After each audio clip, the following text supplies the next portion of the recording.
നമസ്കാരം. പശ്ചിമേഷ്യയിൽ നിന്ന് ഇന്നും പതുപോലെ പുറത്തു വരുന്ന വാർത്തകൾ അത്ര സുഖകരമല്ല. ഇറാനും അമേരിക്ക ഇസ്രായേൽ സഖ്യവും തമ്മിലുള്ള പിരിമുറുക്കം അത് അതീവ ഭീകരമായ ഒരു ഘട്ടത്തിലേക്ക് എത്തിയിരിക്കുന്ന വാർത്തയാണ് പശ്ചിമേഷ്യയിൽ നിന്ന് പുറത്തു വരുന്നത്. ഇറാനിയൻ ഔദ്യോഗിക മാധ്യമങ്ങൾ ഇപ്പോൾ നേരിട്ട് US പ്രസിഡന്റ് ഡൊണാൾഡ് ട്രംപിനെയും ഇസ്രായേൽ പ്രധാനമന്ത്രി ബെഞ്ചമിൻ നെതന്യാഹുവിനെയും ഒക്കെ ലക്ഷ്യമിട്ടുകൊണ്ട് പെട്ടെന്നുള്ള മരണത്തിന് നിങ്ങൾ തയ്യാറായിക്കോ, നിങ്ങളെ തട്ടാൻ ആളുണ്ട്, ഏത് നിമിഷവും നിങ്ങൾ കൊല്ലപ്പെടും എന്ന് കടുത്ത ഭാഷയിൽ ഭീഷണി മുഴക്കിയിരിക്കുന്ന വാർത്തയാണ് പുറത്തു വരുന്നത്. ഇത് ഒരു വെറുതെ പറയുന്ന ഒരു വാക്കുകളാണ് എന്ന് വിശ്വസിക്കാൻ പറ്റൂല. കാര്യം പറയുന്നത് ഇറാൻ ആയതുകൊണ്ട് അതും വെറും വാക്കുകളെന്ന് വിശ്വസിക്കാൻ കുറച്ച് പ്രയാസമുണ്ട്. ഇറാന്റെ ഔദ്യോഗിക മാധ്യമമായ ഹംഷഹ്രി കഴിഞ്ഞ ഏതാനും ദിവസങ്ങൾക്ക് മുമ്പ് ഒരു ലിസ്റ്റ് പുറത്തുവിട്ടിരുന്നു.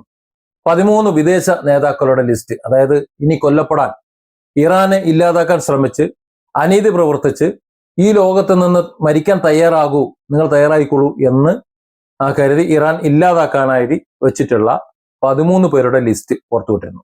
ആ 13 വിദേശ നേതാക്കളുടെ ലിസ്റ്റ് പ്രസിദ്ധീകരിച്ചതിന്റെ ബാക്കി തുടർച്ചയായിട്ട് തന്നെയാണ് ഇപ്പോൾ ഈ വാർത്തകൾ വന്നുകൊണ്ടിരിക്കുന്നത്. ഈ ലിസ്റ്റിൽ Donald Trump, Benjamin Netanyahu, Italian പ്രധാനമന്ത്രി ജോർജിയ മെലോണി തുടങ്ങിയ പ്രമുഖ നേതാക്കളുടെ പേരുകൾ ഉൾപ്പെടുന്നുണ്ട്. അമേരിക്കയെ പിന്തുണയ്ക്കുന്ന വിദേശ നേതാക്കളെ തങ്ങളുടെ ശത്രുക്കളായി തന്നെ കണക്കാക്കാൻ ഇറാൻ കടുത്ത പ്രതികാര നടപടികൾക്ക് തയ്യാറെടുക്കുന്നതായിട്ടാണ് ഈ സന്ദേശം നമുക്ക് കേട്ടാൽ മനസ്സിലാക്കുന്നത്. ഒരു രാജ്യത്ത് കടന്നു കയറി അവരുടെ പരമാധികാരത്തെ ഹനിച്ച് അവരുടെ പരമാധികാരി അടക്കമുള്ള മുഴുവൻ ആൾക്കാരെയും കുടുംബസമേതം വധിച്ച് അതിനുശേഷം ബാക്കിയുള്ള ഈ പറയുന്നവരുടെ അടിമയായി അല്ലെങ്കിൽ അവരുടെ കാൽക്കീഴിൽ നിൽക്കും എന്ന് കരുതുന്ന ആ മണ്ടന്മാർക്ക് അല്ലെങ്കിൽ ആ ഭീകരവാദികൾക്ക് അതേ നാണയത്തിൽ തിരിച്ചടി കൊടുക്കുക. മര്യാദയ്ക്ക് ഇരുന്നാൽ മതിയായിരുന്നല്ലോ.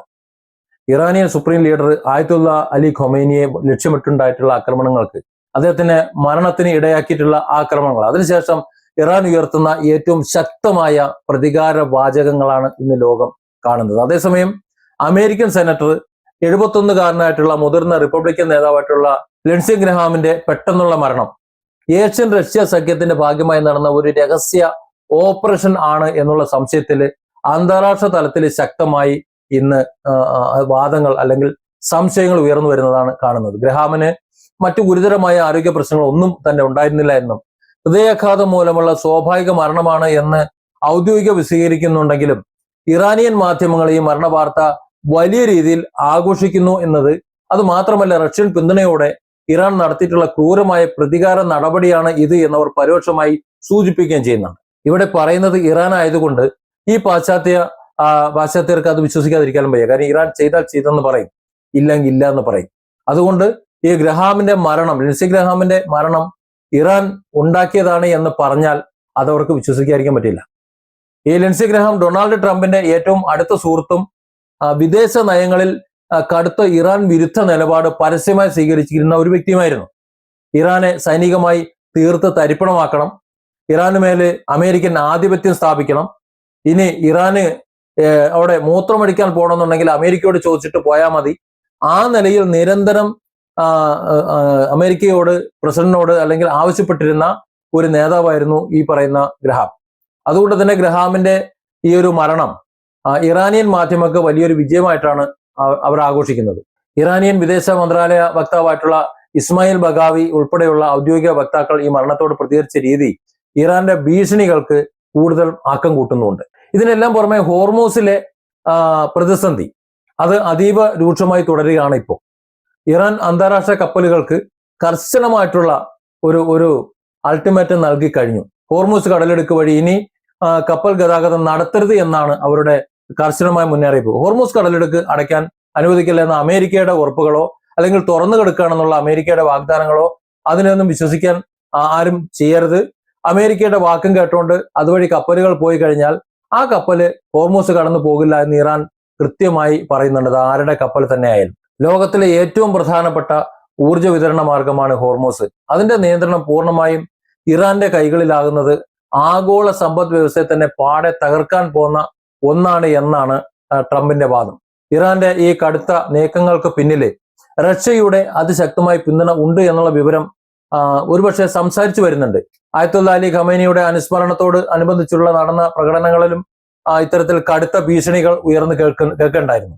ഖമേനിയെ കൊന്നവരോട് അതേ നാണയത്തിൽ തന്നെ പ്രതികാരം ചെയ്യും എന്നുള്ള മുദ്രാവാക്യങ്ങൾ ഇറാനിയൻ ജനതയെ വലിയ രീതിയിൽ ആവേശഭരിതരാക്കുന്ന കാഴ്ചയും അന്ന് ലോകം കണ്ടതാണ്.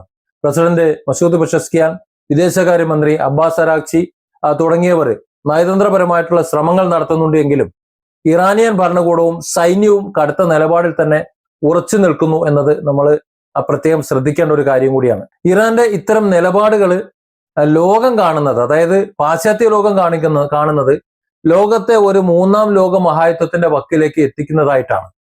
അന്താരാഷ്ട്ര നിരീക്ഷകർ, അതായത് പാശ്ചാത്യരാണ് ശരി എന്ന് വാദിക്കുന്ന നിരീക്ഷകർ അങ്ങനെയാണ് പറയുന്നത്.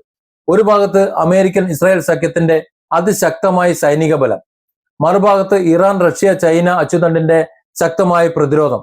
ഇത് ഇങ്ങനെ അണിനിരക്കുമ്പോൾ ഇതൊരു ലോക രാഷ്ട്രീയത്തിന്റെ തന്നെ ഏറ്റവും അപകടകരമായ ഒരു സംഘർഷമായി മാറുന്നു, അല്ലെങ്കിൽ അങ്ങനെ മാറും എന്നതിലേക്കാണ് കാര്യങ്ങൾ പോണത്. ഇപ്പോ ലിൻസി ഗ്രഹാമിന്റെ മരണം യഥാർത്ഥത്തിൽ ഇറാന്റെ ആസൂത്രിതമായ പ്രതികാരമാണോ എന്നത് ഇപ്പോഴും പൂർണ്ണമായിട്ടും തെളിഞ്ഞിട്ടില്ല, ഒരു ഉറപ്പുമില്ല. എങ്കിലും ഇറാനിയൻ മാധ്യമങ്ങളുടെ ആഘോഷങ്ങളും തുടർച്ചയായിട്ടുള്ള ഭീഷണികളും പശ്ചിമേഷ്യൻ മേഖലയിലേക്ക് കണ്ണുവച്ചിരിക്കുന്ന, ഇപ്പോൾ അവിടുത്തെ മുതലുകൾ അടിച്ചുമാറ്റാം എന്ന് കരുതിയിരിക്കുന്ന അമേരിക്കയുടെ ആശകൾക്ക് മേൽ സങ്കീർണത സൃഷ്ടിക്കുന്നുണ്ട്. ഗൾഫ് മേഖലയിൽ ജീവിക്കുന്ന ദശലക്ഷക്കണക്കിന് പ്രവാസികൾക്ക്, പ്രത്യേകിച്ച് ഇന്ത്യൻ മലയാളി പ്രവാസികൾക്ക് ഈ നിലവിലെ സ്ഥിതിഗതികൾ വളരെ ആശങ്ക ഉണ്ടാക്കുന്നു എന്ന കാര്യം യാതൊരു സംശയവും വേണ്ട. അന്താരാഷ്ട്ര തലത്തിലെ എണ്ണവില വർധനവ്, യാത്രാ നിയന്ത്രണങ്ങൾ, സുരക്ഷാ പ്രശ്നങ്ങൾ, ഇതെല്ലാം ലോകമെമ്പാടുമുള്ള സാധാരണ മനുഷ്യരുടെ ജീവിതത്തെ നേരിട്ട് തന്നെ ബാധിക്കുന്ന കാര്യങ്ങളാണ്. അമേരിക്കൻ പ്രസിഡന്റ് ഡൊണാൾഡ് ട്രംപ് മര്യാദയ്ക്ക് ഈ ലോക സമാധാനത്തിന് വേണ്ടി, ലോക നീതിക്ക് വേണ്ടിയിട്ട് പ്രവർത്തിക്കുമോ, അതോ ഇറാൻ കടുത്ത ഭീഷണി മുഴക്കുന്നുണ്ട്, ലോകത്തെ ഇറാനെ തകർക്കാൻ ഇറങ്ങിത്തിരിച്ച മുഴുവൻ ആൾക്കാരും ശരിയാക്കുമെന്ന് പറയുന്നുണ്ട്. അത്തരം നിലപാടുകൾ നടപ്പിലാക്കുമോ എന്നത് കാലം തെളിയിക്കേണ്ടതാണ്. എന്നാൽ ഈ സംഘർഷം ഇതേപടി തുടർന്നു പോയാൽ അത് ലോകത്തിന്റെ സമാധാനത്തിന്, സാമ്പത്തികമായിട്ടും അല്ലാതെയുമുള്ള സമാധാനത്തെ വലിയൊരു ഭീഷണി തന്നെയായിരിക്കും ഉയർത്തിവിടുന്നത്. ട്രംപിന് നെതന്യാഹുവിന് നേരിട്ടുള്ള പെട്ടെന്നുള്ള മരണം നിങ്ങൾ പ്രതീക്ഷിച്ചോ? നിങ്ങളെ കൊല്ലാൻ, നിങ്ങളെ മരണം നിങ്ങളെ പിന്നാലെ ഉണ്ട് എന്നുള്ള ഇറാന്റെ ഭീഷണി ചരിത്രത്തിൽ തന്നെ ഏറ്റവും കടുത്ത മുന്നറിയിപ്പായിട്ട് വേണം കണക്കാക്കാൻ. ലോകം ഇപ്പോ അടക്കി പിടിച്ചാണ് ഈ ഭീകര സംഘർഷത്തിന്റെ അടുത്ത അധ്യായത്തിനായി കാത്തിരിക്കുന്നത്.